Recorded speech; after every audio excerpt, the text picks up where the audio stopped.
अर्थ प्रकाश देखने वाले सभी दर्शकों को जय श्री कृष्ण। हमारे इस प्रोग्राम में अब तक हमने भगवान श्री कृष्ण के जीवन से जुड़ी बहुत सारी विधाओं के बारे में जाना है और आप सब दर्शकों का बहुत प्रेम, बहुत प्यार और बहुत सराहना भी मिल रही है हमारे इस प्रोग्राम को। आज हम बात करेंगे द्वारका के बारे में। कहते हैं कि भगवान श्री कृष्ण ने द्वारका का निर्माण कराया था। क्या परिस्थितियां रही द्वारका का निर्माण करने के लिए, किन कारणों से द्वारका का निर्माण किया गया। मेरे साथ है श्री कृष्ण कुमार आर्य जी, जिन्होंने अपनी पुस्तक कर्मयोगी कृष्ण ने इन सब चीजों की व्याख्या की है। आइए उन्हीं से चर्चा करते हैं। कृष्ण जी, सबसे पहले तो आपका स्वागत है हमारे स्टूडियो में। आपका धन्यवाद जी, बहुत बहुत आपको दर्शकों का भी बहुत बहुत स्वागत। कृष्ण जी, अब तक जो भी हम इस लड़ी में हमारे एपिसोड्स गए हैं, हमारे दर्शकों का बहुत प्यार उसको मिल रहा है। आपने जिस तरह से एक अलग तरह से भगवान श्री कृष्ण के जीवन लीलाओं के बारे में, उनकी विधाओं के बारे में वर्णन किया है, तो बहुत सारा लोगों का प्यार हमें मिल रहा है, बहुत सारे लोगों के मैसेज हमें आ रहे हैं। आज हम जानना चाहते हैं द्वारका के बारे में। कहते हैं कि जो अपनी पहली शिक्षा थी वो पूर्ण करने के बाद भगवान श्री कृष्ण द्वारका चले गए। उन्होंने द्वारका का निर्माण किया। ऐसे क्या कारण थे कि उन्हें द्वारका का निर्माण करना पड़ा और द्वारका कैसी थी? देखिए राजेंद्र जी, द्वारका जो है भारतीय इतिहास और भारतीय परंपराओं में एक अद्भुत स्थान रखती है जी। प्रत्येक व्यक्ति द्वारका के विषय में जानना भी चाहता है। जहाँ श्री कृष्ण के विषय में जानना चाहते हैं, वहाँ द्वारका के विषय में भी जानना चाहते हैं जी। और आज भी बड़ी श्रद्धा भाव से द्वारका के सामने हर व्यक्ति नतमस्तक होता है। तो भगवान श्री कृष्ण के विषय में ये बताया गया है, जो मैंने शास्त्रों में देखा है, ढूंढा है, कि लगभग 11 वर्ष की अवस्था में उन्होंने कंस का वध कर दिया था। उसके बाद भगवान श्री कृष्ण को महर्षि सांदीपनि आश्रम के में भेज दिया शिक्षा ग्रहण करने के लिए और लगभग 25 वर्षों तक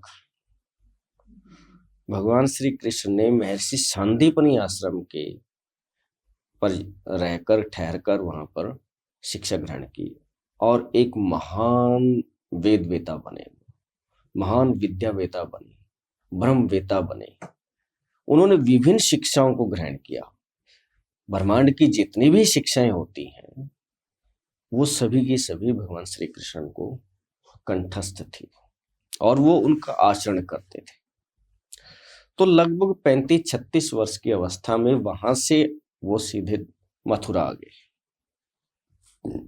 तो कंसवध के कारण से जरासंध मथुरा पर और भगवान श्री कृष्ण से काफी क्रोधित थे, क्योंकि जरासंध की 2 पुत्रियां कंस के साथ उनका विवाह हुआ था जी। तो जैसे ही भगवान श्री कृष्ण मथुरा में आए तो जरासंध ने मथुरा पर आक्रमण करने शुरू कर दिए।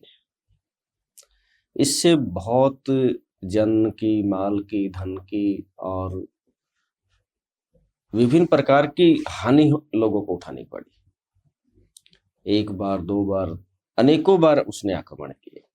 तो हालांकि जो यादव योद्धा थे भगवान श्री कृष्ण के नेतृत्व में, उन्होंने जरासंध को प्रत्येक बार हराया पर उनको जिंदा छोड़ दिया और वो चले गए।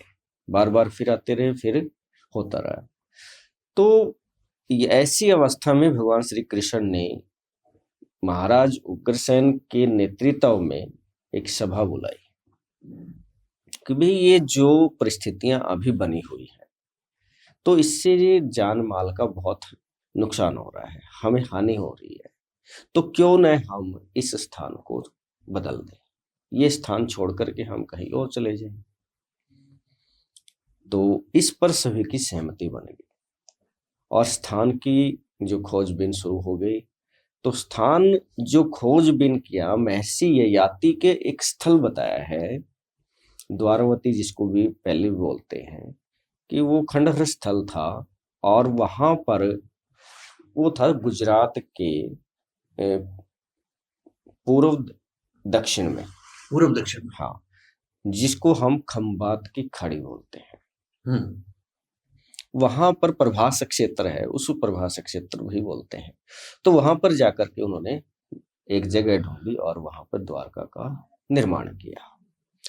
द्वारका का निर्माण करने के पश्चात भगवान श्री कृष्ण ने वहां पर अपने दाऊ बलदेव और अपने पिता और जो दूसरे लोग थे उनको द्वारका का अधिपति बना दिया।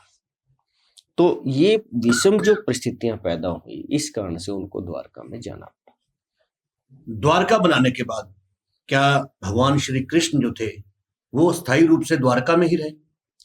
देखिए, द्वारका बनाने के बाद कुछ समय तो रहे जी। पर उसके बाद वो दोबारा से फिर चले गए शिक्षा ग्रहण करने के लिए। फिर गए वो महर्षि पनपेतु के पास।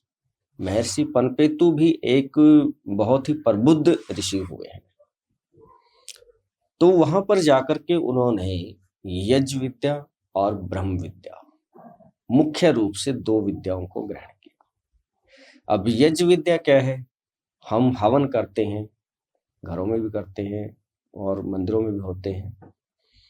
तो उन्होंने यज्ञ विद्या को सिखाया कि भाई यज्ञ होता क्या है, कितने प्रकार का होता है, किस प्रकार से किया जाता है, उसके प्रभाव क्या होते हैं, वायुमंडल पे क्या प्रभाव होते हैं, शरीर पे क्या प्रभाव होते हैं, मन बुद्धि पे क्या प्रभाव होते हैं, आत्मा पे क्या प्रभाव होते हैं, उससे उत्पन्न होने वाली ज्वाला, जो यज्ञ से उत्पन्न होती ज्वाला है, उसका क्या प्रभाव पड़ता है, उसका क्या इफेक्ट रहता है, उससे जो उसमें जो यूज करते हैं, हम प्रयोग करते हैं समिधाएं कहते हैं, जो लकड़ियां जो उसको करते हैं उसको समिधा बोलते हैं।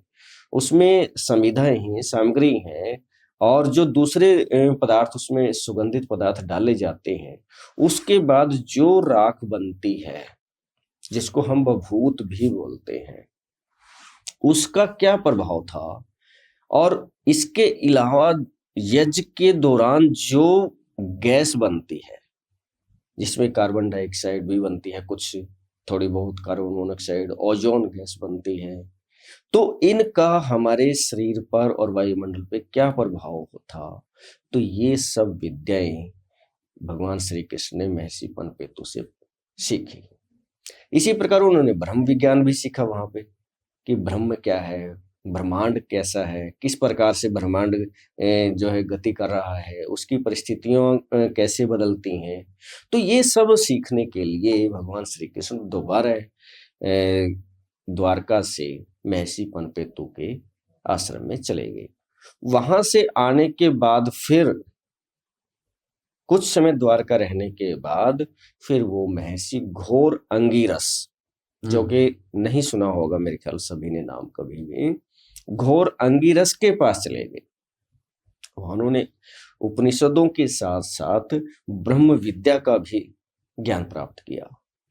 तो एक बार जो घोर अंगिरस के जिस जिसमें गए तो उन्होंने कहा कि कृष्ण, वैसे तो आप सब कुछ जानते हो, आप जीवन के रहस्यों को जानते हो, परंतु मैं आज आपको मृत्यु सिखाऊंगा कि मृत्यु कैसे होनी चाहिए। मृत्यु की परंपरा देखता तो सबको था, मरना तो सबको है, पर वो कैसी होनी चाहिए, किस तरह से हम मृत्यु को गले लगाए। वहां मृत्यु का अर्थ उन्होंने ये बताया कि जैसे हम यज्ञ करते हैं, उसमें जो भी सामग्री डालते हैं उसका रूप बदल जाता है। तो ऐसे ही क्या है, मृत्यु भी है। हमारी जब मृत्यु होती है तो आत्मा वो छोड़ के चली जाती है, शरीर का रूप बदल जाता है। तो उन्होंने ये बताया कि भाई किस प्रकार से एक पूरी लाइफ को यदि हम एक दिन के बराबर मान लें, जिसका प्रातः काल हम बाल्यावस्था को मानते हैं, मध्य काल युवावस्था को और सायंकाल प्रौढ़ावस्था को मानते हैं, और रात्रि मृत्यु का प्रतिरूप है। इसी प्रकार उन्होंने बताया कि भी जो हमारे जीवन के पहले 24 वर्ष हैं उसको हम बाल्यावस्था मानते हैं। उसके बाद 40 वर्ष तक युवावस्था यानी कि 64 वर्ष की आयु तक युवावस्था मानी जाती है, और उसके बाद 40 वर्ष फिर वो हमारी प्रौढ़ावस्था होती है। तो इस प्रकार से महर्षि घोर अंगिरस ने ये बड़ी दिव्य और बड़ी ही सूक्ष्म विज्ञान उनको सिखाया था। जी। द्वारका के बारे में कहा जाता है कि बहुत भव्य तरीके से बनी हुई है, उसकी भव्यता बहुत बहुत देखने लायक थी। तो किस प्रकार की भव्यता थी? मैं चाहता हूं कि हमारे दर्शकों को बताएं कि कितनी भव्य बनी थी जो द्वारका थी। देखिए, द्वारका जो है, अगर द्वारका के बारे में मैंने हालांकि इसके बारे में बहुत पड़ताल की, तो कई शास्त्र देखे, कई साहित्य पुस्तकें देखी, पर कुछ भी क्लियर कट कहीं नहीं मिला। जी। थोड़ा स्कंद पुराण में भी आता है और फिर जैन साहित्य में भी मैंने ढूंढा। तो जैन साहित्य में द्वारका के विषय में इतना अद्भुत बताया गया है कि अगर व्यक्ति उसको पढ़ेगा तो वो ये मतलब मानेगा कि वास्तव में ऐसी द्वारका होगी जैन साहित्य में। जी। तो उसका मैंने अपनी पुस्तक में उल्लेख भी किया है। उसमें क्या बताया है कि द्वारका जो है लगभग 12 योजन लंबी और 9 योजन चौड़ी एक आयताकार नगरी थी। योजन क्या होता है, आप थोड़ा? हाँ, मैं योजन बता देता हूँ। योजन, एक योजन लगभग 12 के किलोमीटर के आसपास का पड़ता है। एक योजन लगभग 12 से 12.5 किलोमीटर के आसपास होता है। यानी कि अगर मैं इसको किलोमीटर में बताऊं तो 135 चौड़ाई किलोमीटर की और 150 लगभग लंबाई, इतने एक किलोमीटर की नगरी थी वो, और आयताकार थी। उसमें ये नहीं था कि भाई ऐसे गोलाई में थी, आयताकार थी। उसकी 4 दीवारी बनी हुई थी। उसमें क्या था, बीच में रास्ते थे। एक तरफ औद्योगिक क्षेत्र था, दूसरी तरफ उनका रिहायशी क्षेत्र था, एक तरफ पशुधन के लिए अलग से स्थान था, और ऐसी भव्य नगरी थी कि उसके महल जो बने हुए थे उस पे स्फटिक मणि की तरह वो चमकते थे। सूर्य की रोशनी जैसे उन पे पड़ती थी तो वो स्वर्ण नगरी की तरह चमकने लग जाती थी। रात्रि में चंद्रमा की जब रश्मियां उस पे आती थी तो एक चांदी की तरह, सिल्वर की तरह उसकी भव्यता अलग से दिखाई देती थी। उसमें अलग अलग उपवन थे, छोटे छोटे बगीचे थे जहां फल फूल से लदे होते थे। तालाब थे, तालाब में क्या था कि पशुओं के लिए अलग से तालाब था, मनुष्यों के प्रयोग करने के लिए अलग से तालाब था। तो द्वारका के विषय में जो बताया है कि उसकी भव्यता बड़ी ही अनोखी थी, और आम व्यक्ति तो क्या, देवता भी द्वारका के दर्शन करना चाहते थे।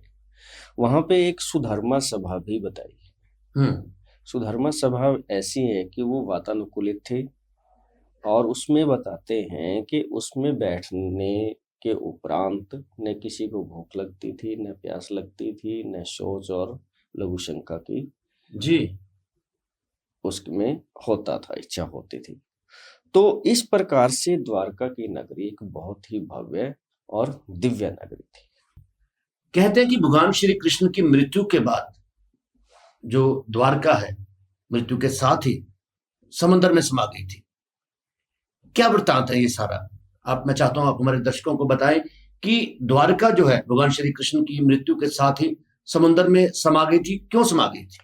देखिए, इससे पहले मैं थोड़ा सा ये बताना चाहूंगा कि मूल द्वारका कहाँ पर थी। जी।